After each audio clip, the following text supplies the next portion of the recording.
Hello everyone, আসসালামু আলাইকুম। কেমন আছেন আপনারা সবাই? আলহামদুলিল্লাহ আমি অনেক ভালো আছি। আজ আপনাদের সাথে যে ভিডিওটি শেয়ার করতে যাচ্ছি তা হচ্ছে যে এই সামারের জন্য আমি লাউ গাছ বা অন্যান্য গাছের জন্য কিভাবে মাটি প্রসেস করব তার ভিডিওটি আমি আপনাদের সাথে শেয়ার করব। আশা রাখছি আপনাদের অনেকেরই উপকারে আসবে। তাছাড়া অনেকেই আমার কাছ থেকে প্রশ্ন করছিলেন যে আপু আপনি এই পর্যন্ত কি কি গাছের চারা করেছেন বা কিভাবে মাটি প্রসেস করেছেন বা অলরেডি করেছেন কিনা, কি আসে বিষয়ে আমাদের সাথে শেয়ার করবেন। তো আমি অলরেডি সামারের জন্য বা লাউ গাছ বা অন্যান্য গাছের জন্য অলমোস্ট আমি মাটি প্রসেস করা শুরু করেছি। তো ভাবলাম যে আমি বাকি প্রসেসিংটি আপনাদের সাথে ক্যামেরায় এসে করি, এতে করে আপনাদের বুঝতে অনেক সুবিধা হবে। আমি বাকি প্রসেস করতে করতে আপনাদের সাথে শেয়ার করব এবং ডিসকাস করব যে আমি এর আগে কি করেছি আর এখন কি করতে যাচ্ছি। তাছাড়া এবছর সামারে আমি আমার গার্ডেনের কিছুটা চেঞ্জ এনেছি। আমি কিছুদিন আগেই আপনাদের সাথে একটি ভিডিও শেয়ার করেছিলাম যে 2023-এ আমার কি কি প্ল্যান রয়েছে। তো সেই পারপোসে আমি কিছুটা চেঞ্জ নিয়ে এসেছি। হাফ গার্ডেন আজ আমি আপনাদের সাথে শেয়ার করব গার্ডেনের একটি পার্ট। তো আশা রাখছি যে আপনাদের ভিডিওটি ভালো লাগবে। আর এই যে আমার হাতে দেখতে পাচ্ছেন এগশেল, ডিমের খোসা, একটু দেখাচ্ছি যে কতটা শুকিয়ে গেছে, কারণ কিছুক্ষণ পরে আমাদের এই ডিমের খোসার প্রয়োজন আছে। তো ভাবলাম কথা বলতে বলতে আপনাদের সাথে একটু শুরুতেই শেয়ার করি যে ডিমের খোসাটি কিন্তু একেবারেই শুকনো আছে।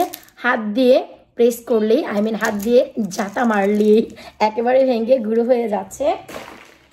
মোস্ট যে ইম্পর্টেন্ট তা হচ্ছে আমি ভিডিওটি আজই ক্লিপ নিয়েছি, আজকেই ভিডিও করেছি আপনাদের জন্য।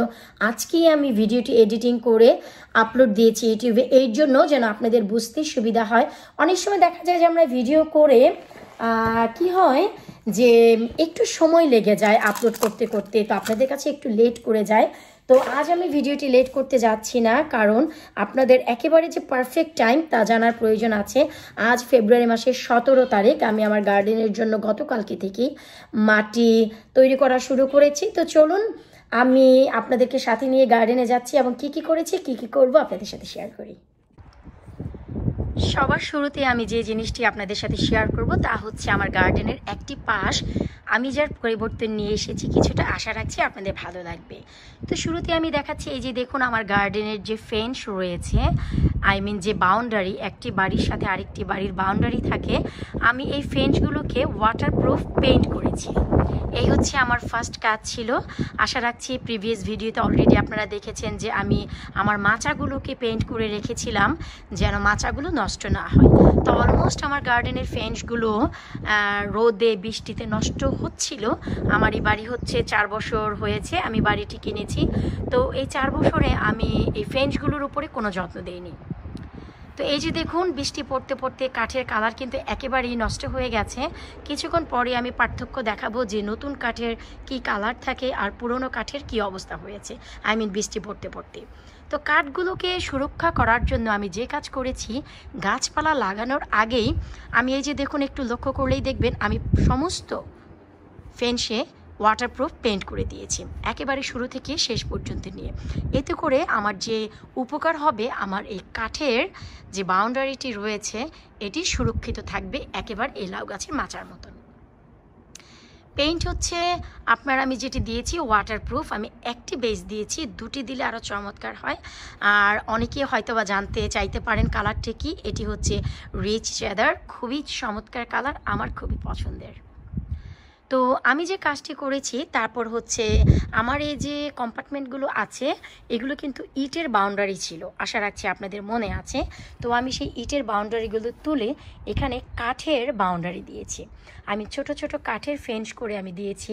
এতে করে দেখা যায় যে এই যে আমার এটি হচ্ছে লতিরাজ যে কচু হয় সেই কচু আর সেচি শাক তার বেয়ে আমি একেবারে আলাদা করে দিয়েছি। আর এখানে আমি যে রোপণ করব তার জন্য আলাদা করে রেখেছি, হয়তো বা লাল শাক, ডাঁটা শাক অথবা বেগুন করব বা সিম করব, এখনও আমি প্ল্যান করিনি। এখানেও আমি একটি বাউন্ডারি দিয়েছি, আবার এই যে দেখতে পাচ্ছেন এখানেও আমি একটি বাউন্ডারি দিয়েছি। তারপর আমি যে কাজটি করেছি, আমি আমার গার্ডেনের যে কম্পার্টমেন্টগুলো তাকে আমি আরও সুন্দর করার জন্য এই যে দেখছেন ছোট ছোট ফেন্স তা দিয়েছি। আর এই যে আমি ফেন্সগুলোকে একটি একটি করে কাঠে কালার দিয়েছি, মাঝখানে কিন্তু আমি কালার দিইনি। তো এই যে দেখুন রৌদ্রে বা বৃষ্টি খেতে খেতে যে কাঠের কালার আর এই যে নতুন কাঠের কালার, এ কিন্তু অনেক পার্থক্য। আমি এগুলি এখনই পেন্ট দিচ্ছি না, কারণ সামারে দেখতে চমৎকার লাগবে যে সাদার উপরে কাঠ কালারের উপরে এই যে লাল কালারটি হয়ে আছে, রিচ কালারটি খুব দারুণ লাগছে। হয়তো বা সামার শেষে উইন্টারের শুরুতে আমি পেন্ট করে রাখবো, কিন্তু এখন নয়। এই যে আমি একটু কাছ থেকে দেখানোর চেষ্টা করছি, আপনারা দেখুন কত অসাধারণ লাগছে আমার এই মাচাগুলো। তো যাই হোক, আমি এই যে পরিবর্তন, এই পরিবর্তনের সাথে সাথে আমি আমার গার্ডেনের আরও একটি পাশ একটু পরিবর্তন করেছি। এই যে দেখুন, এই যে সামনে দেখতে পাচ্ছেন ইট, আমি কিন্তু মাটির শুরুতেই ওই যে ইট দিয়েছি, আবার এই যে শেষে ইট দিয়েছি। আর এবছর আমি এই পাশে আরও একটি মাচা দিয়েছি, যেখানে গত বছর চাইনিজ লাউ হয়েছিল, আশা রাখছি আপনাদের মনে আছে। তো এবছর এই মাচাটি দিয়েছি, আর ওই যে মাচা চাইনিজ লাউ ঝুলেছিল সেখানের সাথে অ্যাড করে মাচাটি দিয়েছি। এতে করে আমার ইচ্ছে আছে এবছর এখানে আমি মিষ্টি কোমরের ফলন করব। আর নিচে অলমোস্ট আমার একটি কচু গাছ আছে, তো হয়তোবা তাকে আমি রিপ্লান্ট করব অন্য জায়গায়, অথবা এখানেই রাখবো। তো এই হচ্ছে আমার গার্ডেনের হাফ পাশ আজ আমি আপনাদের সাথে শেয়ার করতে যাচ্ছি। আর এরপর আমি যে জিনিসটি শেয়ার করব খুবই জরুরি, আপনাদের মনোযোগ দিয়ে শুনতে হবে। এই যে দেখুন, ফেব্রুয়ারি মাস চলে এসেছে, আমি কিন্তু অলমোস্ট আমার যে গার্ডেন, সেই গার্ডেনের প্রসেসিং শুরু করে দিয়েছি। খুবই ঠান্ডা যাচ্ছে এখন, তো এই ঠান্ডার ভিতরে কিন্তু আমি রং করেছি এবং গতকালকেই আমি মাটিগুলো কুপিয়েছি। মাটিগুলো কুপিয়ে গত 2 সপ্তাহ আগের থেকে এখানে আমি তরমুজ খেয়ে খেয়ে তরমুজের খোসা ফালাচ্ছি প্রত্যেকটি ঘরে। তরমুজ না খেলেও ভাই জোর করে কিনে নিয়ে আসি এই মাটিতে দেওয়ার জন্য, কারণ সেখানে আমরা ন্যাচারালি অনেক নাইট্রোজেন পাবো এবং ফসফরাস পাবো, যা গাছের জন্য মোস্ট ইম্পর্ট্যান্ট। এরপর আমি কিছুটা বোন মিল দিয়েছি গতকালকে আমার এই মাটিগুলোকে অনেক বেশি ফসফরাইজ করার জন্য, কারণ ফসফরাস এবং ম্যাগনেসিয়াম না হলে গাছ কিন্তু ভালো হয় না। আচ্ছা, তাছাড়া আমি আরও একটু দেখাচ্ছি। ওই যে দেখুন, আমার ওই পাশে কিন্তু খুব নোংরা ছিল এবং স্টোন ছিল, আমি ইট দিয়ে একটি জায়গা করে নিয়েছি বেস, যেন কোনো টব রাখতে পারি অথবা কোনো ইম্পর্টেন্ট জিনিস রেখে, অথবা আমি নিজে সেখানে দাঁড়িয়ে ওই যে পাশে যদি লাউয়ের ডগা পাতা হয় আমি যেন ম্যানেজ করতে পারি। তো গার্ডেনটি আমি দারুণভাবে অ্যারেঞ্জ করেছি, এটি আমার একটি পাশ। তো এখন আমি যে কাজটি করব তা হচ্ছে, এই যে আমি যে ডিমের খোসাগুলো করেছি, আমি প্রতিদিন ডিম খাওয়ার পর এখানে অনেক খোসা জমিয়ে রেখেছি। তো এই যে জমানো খোসাগুলো সব শুকিয়ে গেছে, এই যে দেখুন। এই যে ডিমের খোসাগুলো আমি নিয়ে এই যে এখানে সব এভাবে করে ছড়িয়ে দেব। আপনাদেরকে এই কাজটি করতে হবে। আর এটি যে শুধু লাউ গাছের জন্য তা নয়, এটি হচ্ছে আমাদের সমস্ত গাছের জন্য। তো এই যে আশা করি আপনারা দেখতেই পাচ্ছেন যে আমি প্রত্যেকটি কম্পার্টমেন্টে কিন্তু ডিমের খোসাও দিলাম। তো ডিমের খোসা, বোন মিল এবং এখানে গেছে তরমুজের খোসা। তো এই যে আমি প্রত্যেকটি বেতেই কিন্তু ডিমের খোসা দিয়েছি, কারণ এটি খুবই জরুরি। শুরু থেকে একেবারে শেষ পর্যন্ত যত জায়গা দেখতে পাচ্ছেন আমি সব জায়গায় দিয়েছি। আসলে আমরা চাইলেই হুট করে মাটিতে গাছ লাগাতে পারি না, সেটা আমাদের বাংলাদেশে হলে ঠিক আছে, কারণ জমিনে একটির পর আরেকটি ফলন হতে থাকে, বিভিন্ন ধরনের সার প্রয়োগ হয়। আর আমরা যেহেতু কোনো সার ব্যবহার করি না, তাই আমাদেরকে ঠিক এভাবেই ন্যাচারালি তৈরি করে নিতে হবে মাটি। আসলে অনেক দিন যাবত এই প্রশ্ন আমি পাচ্ছিলাম যে মাটি তৈরি শুরু করেছে কিনা বা কিভাবে করব। আশা রাখছি আপনাদের সাথে ভিডিওটি শেয়ার করতে পেরেও আমার ভীষণ ভালো লাগছে। উপস, বাতাসের কি প্রবণতা, আশা করি আপনারা দেখেই বুঝতে পারছেন অনেক ঠান্ডা, তারপরেও আমি আপনাদের জন্য এই ভিডিওটি সামনে নিয়ে এসেছি। চাচ্ছিলাম লাইভ করার জন্য, তো ট্রাস্ট মি, লাইভ করা বা আজকে ভিডিওটি করে এডিট করে আপলোড করা, এতে কোনো পার্থক্য নেই। ভিডিওটি 17ই ফেব্রুয়ারির, এইটুকুই মনে রাখবেন যে আমি কত আর্লি মাটি প্রসেস শুরু করেছি।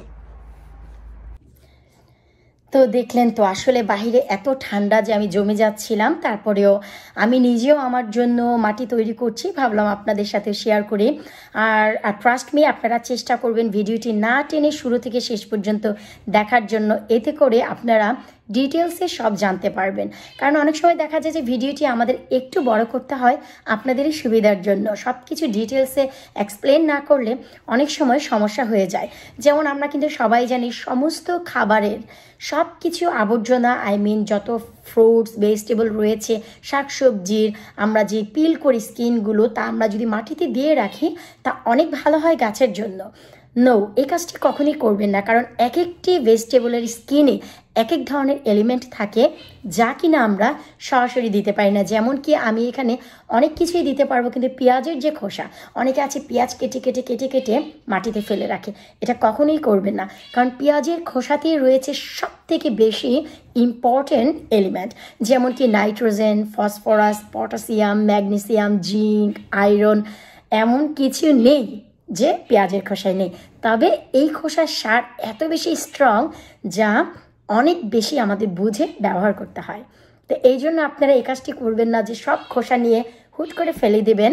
আপনাদের তৈরি করতে হবে লাউ প্রসেস করার জন্য মাটি। কারণ হচ্ছে লাউয়ের যে মাটি, সে মাটিতে সব ফলন হয়। অন্যান্য মাটি কিন্তু আলাদা, যেমন বেগুন আর টমেটোর মাটি সম্পূর্ণ আলাদাভাবে প্রসেস করতে হয় যদি আলাদা করে টাবে করেন, টবের ভিতরে। কিন্তু যদি এখন আমি যেভাবে মাটিটি প্রসেস করেছি, আপনারা কিন্তু এখানে লাউ এবং টমেটো এবং বেগুন দিতে পারবেন, কোনো সমস্যা নেই। তাই আপনাদের ট্রাই করতে হবে লাউ প্রসেস করার জন্য মাটি তৈরি করা। তো এখন হচ্ছে আমি আপনাদেরকে আরও একটি তথ্য দিব যা আমি বাইরে দিতে পারিনি, অনেক ঠান্ডা লাগছিল। আমি গতকালকে এখানে ফসফরাস যে দিয়েছি বললাম, বোন মিল, তার সাথে সাথে আমি এখানে ইটের গুঁড়া ব্যবহার করেছি। অনেকেই বলে আপু আপনি মাটির যে ইট, সেই ইটের গুঁড়া কোথায় পান? আসলে ইটস এ গুড কোয়েশ্চেন যে আমরা ইটের গুঁড়া কোথায় পাবো, সবার বাড়িতে ইট থাকে না। আপনাদের যাদের কাছে ইট আছে আপনারা তা হাতুড়ি বাটুড়ি দিয়ে এভাবে ভেঙে তারপরে ব্যবহার করতে পারেন। অথবা আমি যে কাজটি করেছি, আমার অনেক ইট রয়েছে, কারণ এই বাড়ি তৈরির সময় আমার অনেক ইট বেঁচে গিয়েছিল, প্রায় 200-র উপরে। সব আমার বাড়ির বাইরে আছে, তাই আমি ইট ব্যবহার করিনি। আমি করেছি একটি মাটির টব, কারণ আমি আমার গার্ডেনের সব টব রিপ্লেস করছি, প্লাস্টিকের করছি, কারণ মাটির টবগুলো হেভি হয়। বৃষ্টিতে এক জায়গা থেকে আরেক জায়গায় অনেক সময় স্থানান্তর করতে হয় আমাকে। তো একটি মাটির টব আমি গতকালকে পিটিয়ে গুঁড়ো করেছি। সেই মাটিগুলো আমি মাটির টবের যে সেই গুঁড়ো, তাও আমি মাটিতে মিশিয়ে ভালো করে কুপিয়ে দিয়েছি। তো এখানে যে গেছে তা হচ্ছে ইটের গুঁড়া অথবা মাটির যে গুঁড়া, যা আমি মাটির টব আপনারা অ্যাভেলেবেল পেয়ে যাবেন বা সবার গার্ডেনে কম বেশি থাকে। মায়া ত্যাগ করে একটি ভেঙে ফেলুন। তো আমি বলা চলে যে ইটের গুঁড়ো দিয়েছি, বোন মিল দিয়েছি, আর দিয়েছি অজস্র পরিমাণ, কি বলুন তো, সেটা হচ্ছে তরমুজের খোসা। খাই বা না খাই, শপে গেলেই নিয়ে আসি মাটি প্রসেসের জন্য। ডিসেম্বর থেকে আমি এই কাজ করছি। তো আর ফাইনালি যে দিলাম তা হচ্ছে ডিমের খোসা। তো আজ থেকে ঠিক 20 দিন পর এখানে যাবে হচ্ছে কফি। আর সেই কফি হচ্ছে আমাদের যে খাই আমরা নর্মালি টি অ্যান্ড কফি, সেই কফি। তো আমি চেষ্টা করব যে কফি কিভাবে সঠিক মাত্রায় ব্যবহার করতে হয় আপনাদের সাথে শেয়ার করতে। আর আমি এই জন্য আপনাদের বলে দিলাম, কারণ অনেকেই জানেন কিভাবে মাটি প্রসেস করতে হয়। তো এই ভিডিওটি যারা অলরেডি আজকে দেখবেন তারা ঠিক 20 দিন পর কফি ইউজ করবেন, যাদের কাছে জানা আছে যে কিভাবে ব্যবহার করতে হয়। আর যাদের কাছে জানা নেই তাদের জন্য অবশ্যই আমি আরও একটি ভিডিও করব ঠিক 20 দিন পর। কারণ আমাদের এই মাটি প্রসেস করা শেষ করতে হবে মিডল মেতে, মে মাসের শেষে অথবা বিগিনিং অফ জুন মাসের শুরুর আগে আমরা কিন্তু বাইরে কোনো গাছ দিতে পারবো না ইউকের ওয়েদারে। কারণ আমাদের এখানকার ওয়েদার ভাই আমাদের বাংলাদেশের মতন এত দারুণ না, আমাদের সঙ্গই দেয় না। জোর করে টেনে আমরা নিয়ে আসি যেন একটু ঠিকঠাক থাকে। এনিওয়েজ, যাই হোক, অনেক কথা হলো। আসলে কথাগুলো খুবই গুরুত্বপূর্ণ। শুরু থেকে শেষ পর্যন্ত ভিডিওটি দেখার জন্য, আমার সাথে থাকার জন্য আপনাদের অসংখ্য ধন্যবাদ। আর যারা জানতে চাচ্ছিলেন যে আমি স্ট্রবেরির চাষ করি কিনা বা করেছি কিনা, এবছর অবশ্যই করব, আপনাদের সাথে শেয়ার করব।